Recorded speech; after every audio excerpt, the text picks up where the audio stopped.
Olá, sejam bem-vindos a mais um vídeo aqui no canal Dinho Martins. Você sabe, o seu canal de informações, o seu canal de notícias, as personalidades, autoridades, lideranças daqui da região norte do estado do Espírito Santo para o Brasil e para o mundo. E você, sempre antenado, fica sabendo de tudo por aqui, diversas pautas, diversos temas. Nosso convidado de hoje é alguém muito conhecido em nossa região, mas antes de falar do convidado, quero pedir a você para dar o seu like, para se inscrever no nosso canal, compartilhar com os amigos. Afinal de contas, é com isso que a gente vai chegar cada vez mais longe e levar a nossa mensagem. Muito obrigado a você que já se inscreveu aqui no canal O Dinho Martins. Agora sim, falar do nosso convidado de hoje. Grande liderança, aliás, uma das principais lideranças da questão religiosa, se tornou, nos últimos tempos, um dos mais conhecidos e lembrados pastores de nossa cidade de Aracruz. Estou falando de Ronaldo Ferreira. Você não conhece, né? Mas se eu falar Pastor Ferreirinha, aí certamente você sabe de quem estou falando. Então, roda a nossa vinheta para conversar hoje com ele aqui.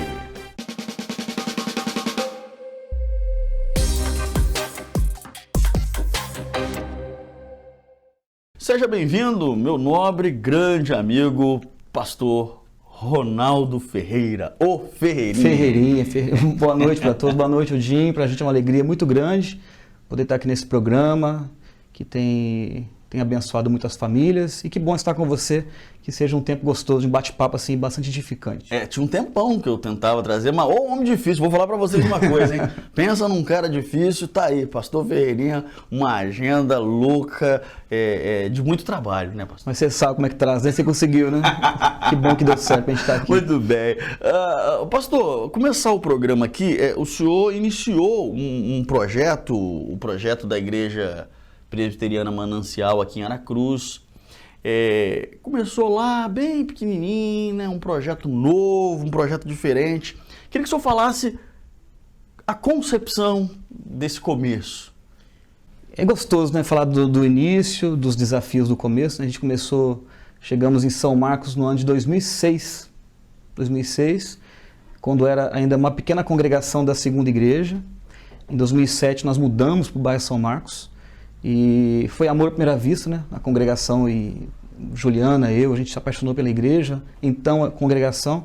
E nós tínhamos dois grandes desafios pela frente. Primeiro, fazer a congregação ser conhecida, por ser uma congregação pequena, de um bairro distante, e mudar um pouco a imagem ou a ideia que as pessoas tinham do bairro São Marcos. Então eram os dois grandes desafios que a gente tinha.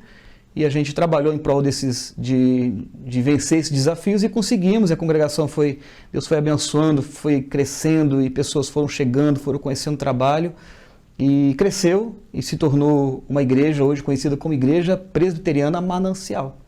Dentro desse contexto aí, a forma, é claro que tem todos os preceitos bíblicos, e isso ninguém vai discutir, claro, né, a gente conhece o trabalho. Mas a igreja do Senhor é uma igreja mais avivada, né? Uma igreja mais viva. A igreja presbiteriana tradicional, ela é um pouco mais contida, um pouco mais conservadora, talvez. Não sei como é que eu definiria isso. Já a presbiteriana Manancial, eu diria que é uma igreja um tanto quanto antenada no momento. O Dinho está querendo me complicar, né, Dinho? Você está querendo me complicar. Nós somos igreja presbiteriana do Brasil, né? Enfim, a gente mantém toda a liturgia da igreja, e a gente é avivado no sentido de uma igreja animada, empolgada, tem muitos jovens, né? Essa igreja é uma igreja jovial, muitas famílias jovens, nesse sentido, né? Um louvor animado, um povo empolgado. Eu acho que essa se tornou um povo cativo, um povo que acolhe, um povo receptivo. Eu acho que essa se tornou uma das grandes características da igreja, porque acho que eu sou assim, e a médio prazo e a longo prazo a igreja acabou que ela se acostumou, ela pegou o perfil do pastor. Era assim, receptivo, quem chega é muito bem recebido, é abraçado, é acolhido, então tem essa facilidade, né? Isso por si só, é claro que o evangelho como um todo, as igrejas evangélicas, elas deram, né, no Brasil inteiro, deram essa guinada, o louvor, a adoração, tem sido um tanto quanto, eu diria, quase um show, um formato show, né? Onde as músicas ali são os instrumentistas de altíssima qualidade, claro, estão sempre ali. Isso tem atraído muita juventude, tem enchido os olhos da população, Porque também, vou falar um negócio, né? E na igreja aquela coisa chata, né? Aquela igreja chata com órgão ali. Meu Deus do céu, quem aguenta isso? Você me ajuda aí, gente. Eu digo sempre que tem igreja para todo tipo de perfil de gente, né, de pessoas, né? Tem pessoas que gostam desse perfil. Eu respeito. Claro. Respeito, tem pessoas que gostam, mas o nosso perfil, como eu falei, é um perfil animado. Um louvor assim muito bom, empolgado, ótimos instrumentais, ótimos vocais. Então a pessoa chega lá, se sente acolhida e vê esses atrativos, essa coisa bem feita, bem elaborada, né? O pessoal ensaia, se prepara, se organiza e ao mesmo tempo um culto bem, como você falou, avivado, empolgado, animado, jovial. É assim que a igreja manancial. Conversa com as pessoas, né? A mensagem conversa com as pessoas, toca, não fica aquela mensagem, aquela retórica meramente formal. Vamos aqui agora, tá? Já deu isso, né? Vamos respeitar quem faz aí, mas eu gosto lá do... Palavras do dia. Ele não, eu gosto, você sabe que eu gosto. Inclusive você tá devendo de lá, né? Vocês são digníssimos. Tem uma locutora aí, né? Uma locutora que aí promete. Eu estou, mas vamos lá. Uma hora ela vai. Sim. Agora, pastor, claro que as dificuldades foram muitas. Voltando aqui para nossa pauta. Sim. No começo eu imagino que tenham sido terríveis. E aí, daquelas assim, quase ao ponto de desistir. E eu imagino que ainda existam. Porém, hoje são outros tipos de dificuldade, né? Desafios sempre vão existir, né?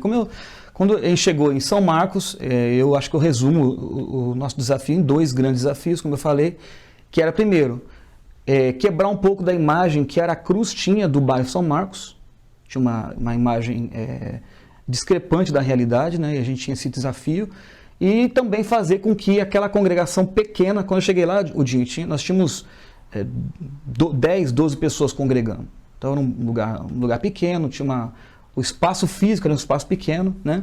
Então tinha esses 2 desafios. A gente começou a trabalhar em prol disso, de promover a igreja. Nós conseguimos ter um programa na rádio. A rádio foi assim um instrumento de Deus, tanto é que eu fiquei conhecido como Pastor Ferreirinha, por intermédio da rádio, né? Juliana, ela não gostava desse apelido, mas o que aconteceu, na época que comecei a fazer o programa, tinha também o pastor Ronaldo Gasparini, que é o nosso pastorzão. A congregação veio da segunda igreja, né? Foi o pastor Ronaldo que me deu todo o espaço, que me trouxe para ser auxiliar dele. Então a congregação de São Marcos se tornou a Manancial, a igreja Manancial, uma congregação da segunda igreja. Então, para que houvesse uma diferenciação, quem é o Ronaldo? É o Ronaldo Gasparini ou o Ronaldo Ferreira? Aí criou essa ideia do pastor Ferreirinha. Então a rádio ajudou muito, a gente começou a fazer a igreja ser conhecida, e na época eu lembro que a gente investiu muito em trazer cantores de fora. Mas você vai ficar furando minha pauta toda? Eu tô adiantando. Pregadores de renome, né? E era um ato de coragem, porque nós não tínhamos assim, uma situação financeira, mas a gente fazia pela fé e Deus sempre supriu. Então esses cantores que vieram, esses pregadores que vieram, somado às características da igreja, uma igreja acolhedora, avivada, animada, empolgada. Então as pessoas iam e essas 2 situações eram quebradas. Poxa, São Marcos não é aquilo que a gente pensava que fosse, né? É até um bairro bonito, um bairro gostoso, um bairro diferente. E conheciam então a congregação presbiteriana Manancial. E então a gente conseguiu alcançar esse propósito, de fazer a igreja ser conhecida e ao mesmo tempo fazer o bairro ser respeitado, ser visto com outros olhos. Né? A igreja cumprindo de alguma forma um papel até social neste caso, né? Trazendo aí um acalento ali para aquela região que de fato sofreu muito preconceito durante muito tempo aqui na cidade.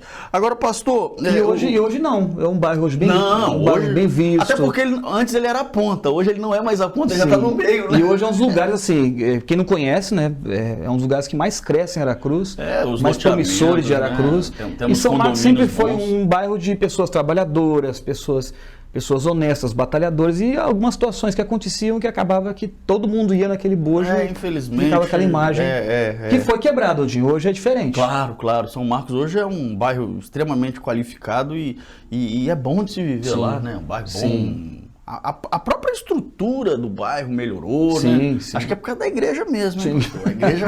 Amém. Agora, claramente, quem conhece o senhor sabe que o senhor é uma pessoa que acredita em mídia. O senhor é um cara moderno, arrojado, gosta de publicidade, falou aí da rádio, tanto é que a gente está aqui conversando agora. A igreja investe em canal, em rede social, essa coisa. Como é que é isso aí? Fala um pouco pra gente. Então, acho que uma coisa acaba que atrai o outro, né? Quando a gente trouxe esses cantores, esses pregadores, então a gente criou um canal de YouTube na época. para poder estar registrando, né? Para poder estar registrando esses momentos e, como eu disse, divulgando o trabalho da igreja, divulgando os cultos. Então, a gente começou a entender o alcance das mídias digitais, da visibilidade, e a gente começou a entender isso e, através do nosso canal de YouTube. A rádio também, o programa da rádio, acabou que nós tivemos a ideia de também transmitir esses programas pelo Face. Aí da transmissão eu tinha momentos de devocionais com a igreja. Então a gente viu que era uma forma de pastoreio e ao mesmo tempo de divulgação muito exitoso. O senhor fala muito com os seus fiéis, na verdade, pela rede social, né? Eu vejo lá uns vídeos. Outro dia o senhor estava lá fazendo umas profecias sozinho lá dentro do templo. Lá, eu tô vendo mármore ali. E eles entram, eles participam, né? Eles gostam. Então é uma forma de você estar em contato com o seu povo e mais, Udim, não só o seu povo, né? A gente tem... Eu vou adiantar sua pauta, vou tentar vigiar para não entrar na sua pauta, né? Mas a gente tem visto hoje, me surpreendeu. Eu já sabia, mas agora de forma experiencial eu sei mais, o alcance das mídias. Onde vai, onde chega, em lugares que você nem pensa que está chegando, pessoas que você nem imagina que estão ouvindo, que estão vendo, estão sendo alcançados, estão sendo ministrados, testemunhos, né, que acontecem por conta desses mecanismos. Não tem fronteiras, né? A rede social literalmente isso não. É bacana. Antes o senhor talvez era o pastor Ferreirinha ali, do São Marcos, da Manancial. Hoje o senhor é o pastor Ferreirinha do Brasil. Sim. Por causa do canal, por causa das mídias. Fora do Brasil. Fora do Brasil também, é verdade. Estados Unidos, Canadá, Portugal, Espanha, Itália. E eu fiquei assim, gente, que coisa... isso gera também, Udim, um certo pavor e temor do coração dos pastores. Porque você pregar para a sua igreja ali com as portinhas fechadas, né? O seu povo te ouvindo. Não é um domingão, né? Que você está ali pregando para a sua igreja. O rebanho fica um pouco maior para controlar, né? É igual você pregar para o mundo todo te ver, para o Brasil todo te ver, inclusive pastores te vendo, pessoas que conhecem. Porque aí vem as comparações, vem uma série de... Você gera um crítico de avaliação mais intenso, né? Então a gente cria eu admito que esse tempo... desde que eu saí do seminário, né, eu nunca tinha tido o privilégio de poder me ver pregando. E aí você, poxa, eu posso melhorar aqui, eu devo melhorar ali, nossa, como tá ruim aqui, que é isso? Então foi uma forma também de você ter um feedback do seu ministério e também de crescimento através das mídias, né? Acho que, mas o senhor é bom, o senhor é bom, o senhor não pode falar não, mas eu posso, o senhor é bom, o senhor domina isso aí como poucos.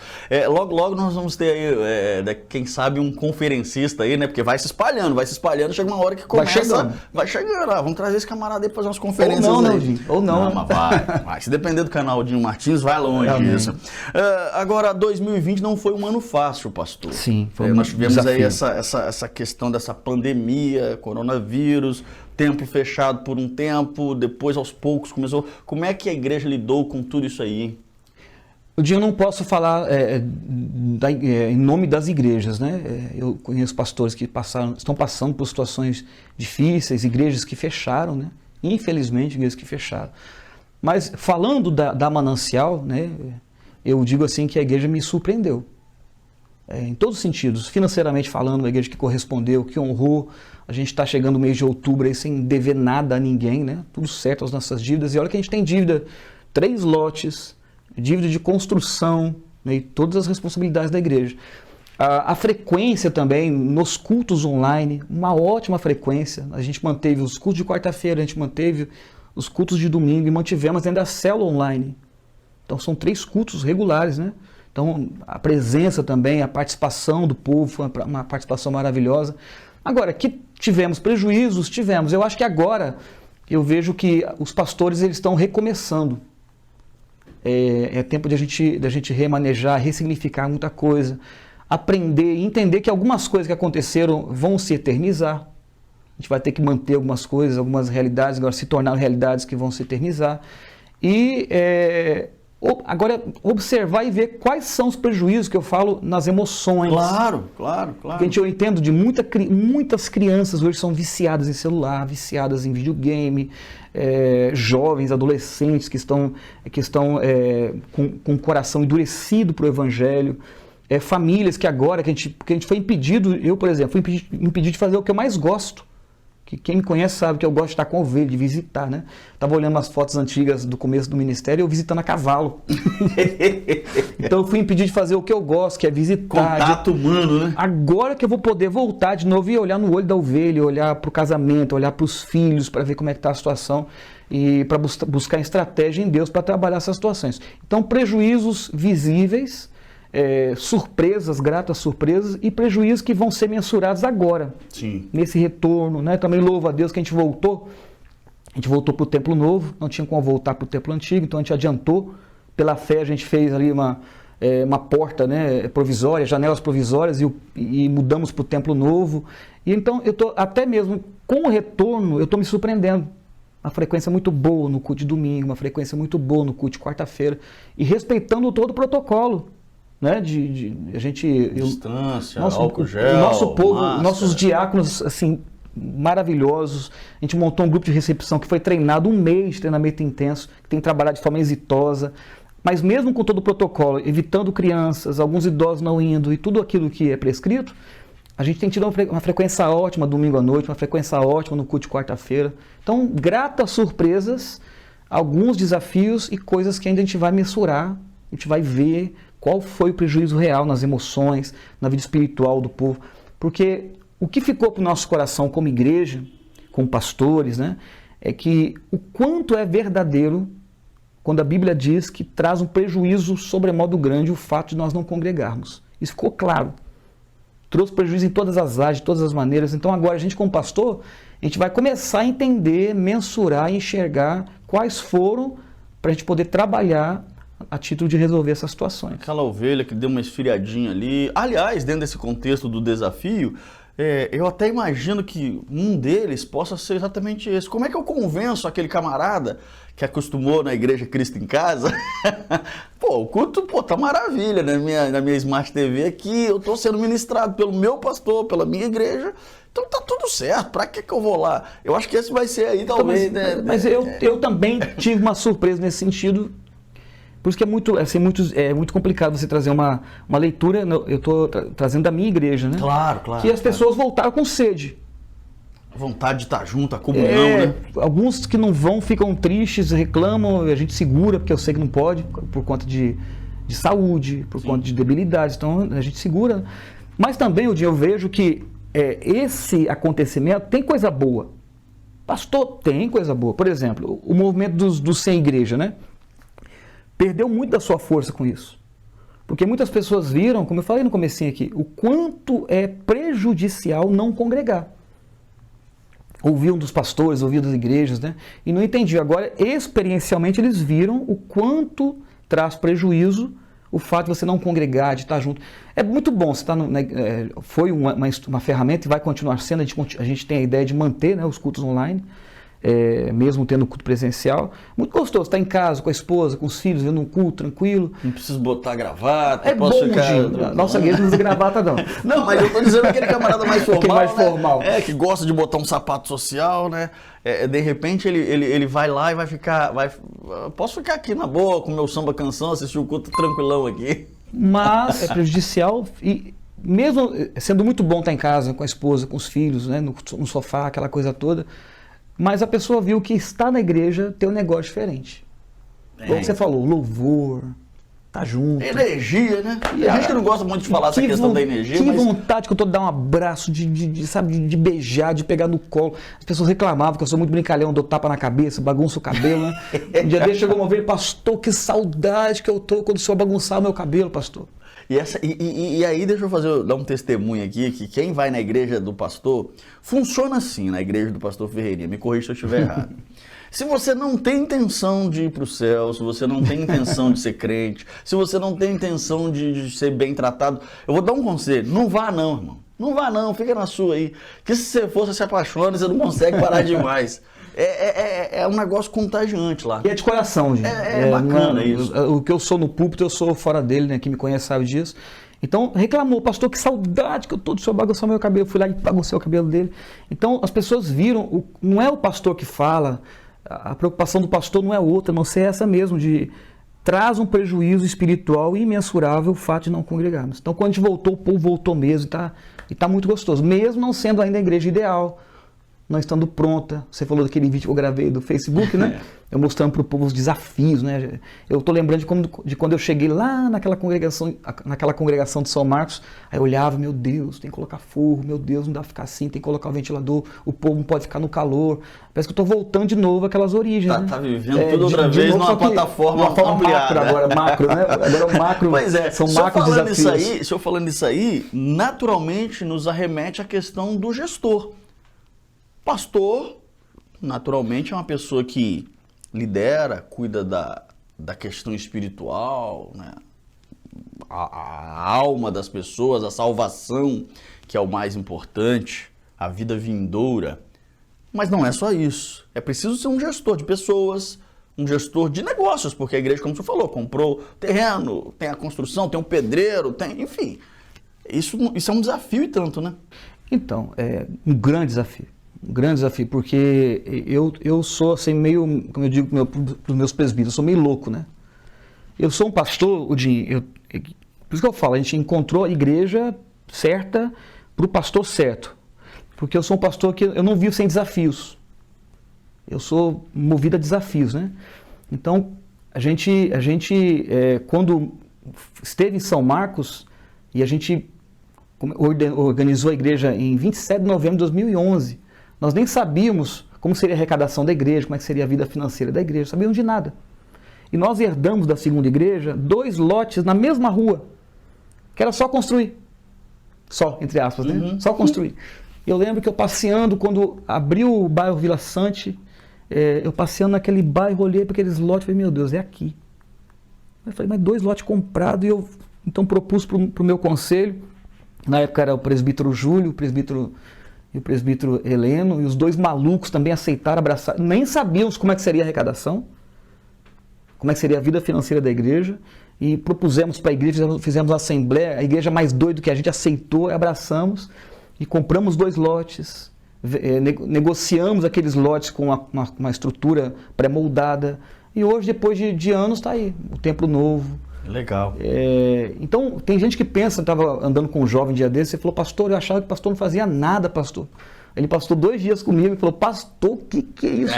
O senhor aconselha, o senhor é psicólogo, o senhor administra, o senhor gerencia, e é isso aí, é desse jeito. Então, é gerenciar, é administrar, é pastorear, é acolher, é estar visitando, é isso aí o tempo todo. E colocar tudo no seu devido lugar, né? Porque tem um tempinho para cada coisa, na verdade, e tem que dar tempo.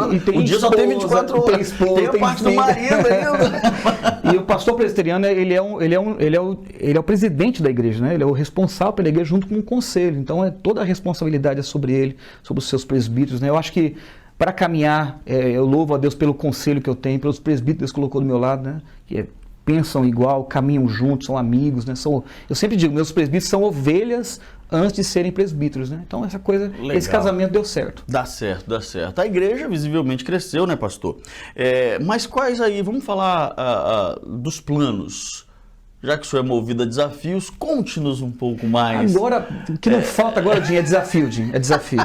Terminar a nossa nave, tem que...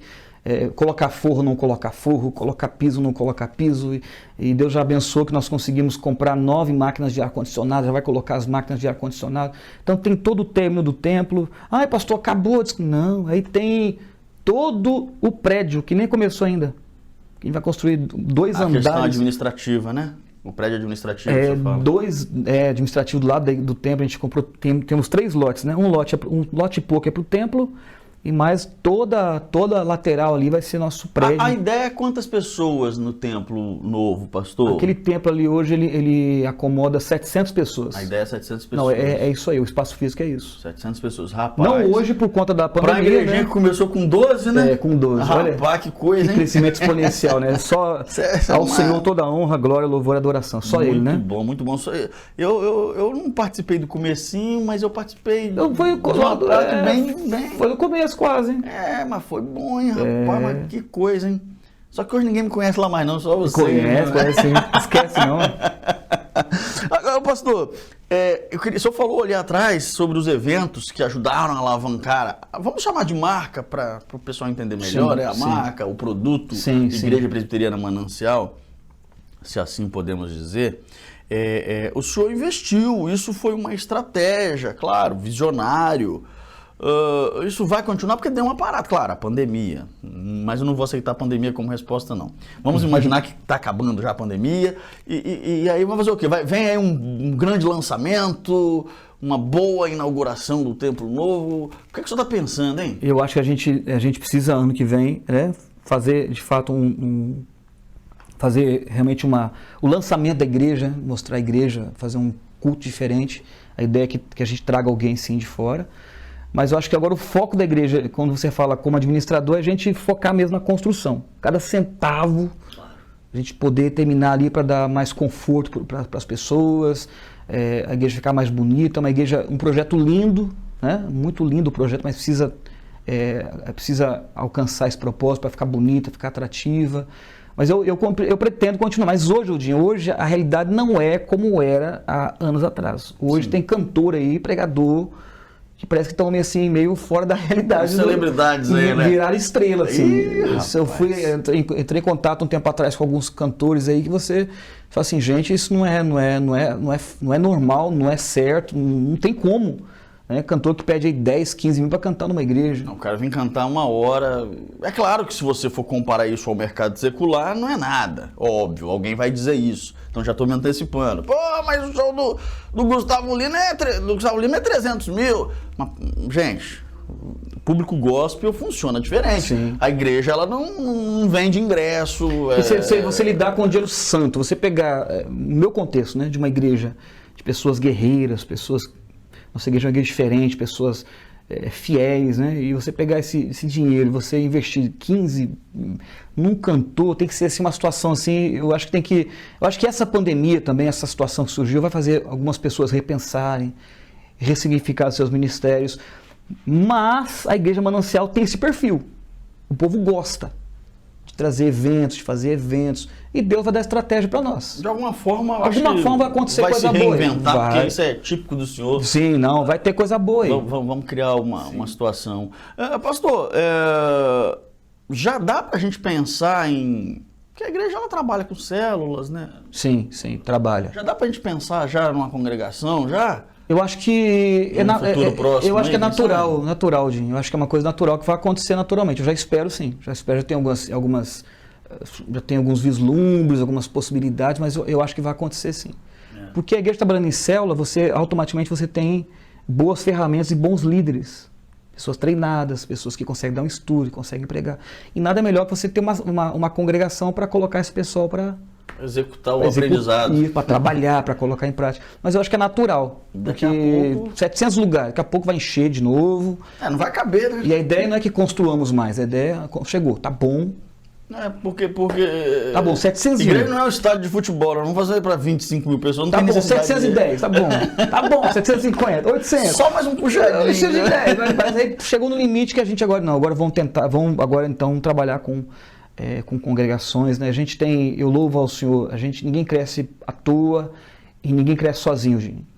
Primeira coisa, uma esposa que Deus colocou do meu lado, que além de ser linda, uma companheira, uma guerreira, uma pastora mesmo, né? 2 pontos, pode anotar, ganhou 2 pontos agora. Presbíteros, um dos grandes desafios é esse, ter bons presbíteros. Quando eu digo bons, pessoas que pensam igual, que trabalham, né? Que compram a ideia, na verdade, da liderança. Colocam a cara a tapa. Eu sempre tive, né? O Júlio, o Leno, agora o Nailton. Então são presbíteros presentes, presbíteros guerreiros, que trabalham, que se esmeram, que se dedicam. E uma igreja, a minha igreja, a igreja Manancial, é uma igreja diferente. É sim. Tudo que você faz, eles se envolvem, eles trabalham, eles se dedicam, eles se consagram. Tudo que a gente faz na igreja é sucesso, porque o povo tem sucesso no DNA. Muito bem, muito bem. Bom, a resenha, se fosse pra gente ficar aqui, ficaríamos horas e horas, porque certamente com um cara do rádio, bom de oratória, bom de discurso, a gente poderia ficar falando um tempão aqui. Deixa um recado, convido o pessoal então para poder ir lá na igreja, fala direto aí com o povo. Coisa boa. A gente falou aqui da Igreja Manancial, o Senhor nos deu a graça, né? A gente voltou para os cultos presenciais e não tinha como voltar para a igreja antiga por conta do espaço físico. Então a gente voltou para a igreja nova. Onde fica a igreja nova, pastor? Em frente ao portão 8 do Parque de Exposições. Uma igreja imponente, bonita, está ali para te receber. A gente está tendo ainda 2 cultos, um culto que acontece quarta-feira às 19h30, toda quarta-feira, amanhã tem. Eu estou falando sobre blindagem espiritual, como que eu faço para blindar o meu coração, para não permitir que o inimigo trabalhe na minha vida, para guardar minha família. Então a gente está aprendendo sobre isso e amanhã aprenderemos mais 2 atitudes e domingo às 19 horas. Como o Dinho falou, você vai chegar lá, vai ser muito bem acolhido, a igreja tem cumprido todo o protocolo, você pode ficar tranquilo, levar a sua família, o espaço é tranquilo, tem álcool para te receber na entrada, para te despedir também, tem termômetro para oferir a sua temperatura, e diáconos ali, pessoas maravilhosas, um grupo de recepção de alta capacidade, então você vai ser muito bem recebido. Está convidado aí para conhecer a Igreja Manancial, para conhecer esse povo abençoado. E aquele cara que já foi lá uma época, lá na igrejinha pequena, vá lá para você perceber a diferença de qualidade, como cresceu. Vai lá para você ver, para você festejar junto, celebrar junto. Agora o perigo de você ir, você não sair de lá mais, né? Eu segurar, te agarrar e você continuar conosco lá, você vai gostar muito, tenho certeza disso. Esse é o pastor Ronaldo Ferreirinha, hoje aqui no Conversando com o Dinho Martins. Obrigado pela presença, pastor. Obrigado você, obrigado pelo convite e que o Senhor continue abençoando a sua vida. Esse tempo assim, bem agitado para você, né? Tá bem corrido. Muita saúde para sua família, muita graça. E você está testemunha. Está convidado, você e família está conosco. Vamos. Estamos devendo lá o aparecer. Eu não vou dizer visita porque eu não me sinto visita lá, então eu não vou lá visitar. Eu vou lá como tem que ir mesmo. Valeu, gente. Se você gostou da nossa entrevista, deixa o seu like, compartilha o vídeo, fala com os amigos. É isso, canal do Dinho Martins aqui no nosso programa Conversando com o Dinho. Hoje recebemos Ronaldo Ferreirinha. Grande abraço, até o próximo vídeo, gente. Tchau.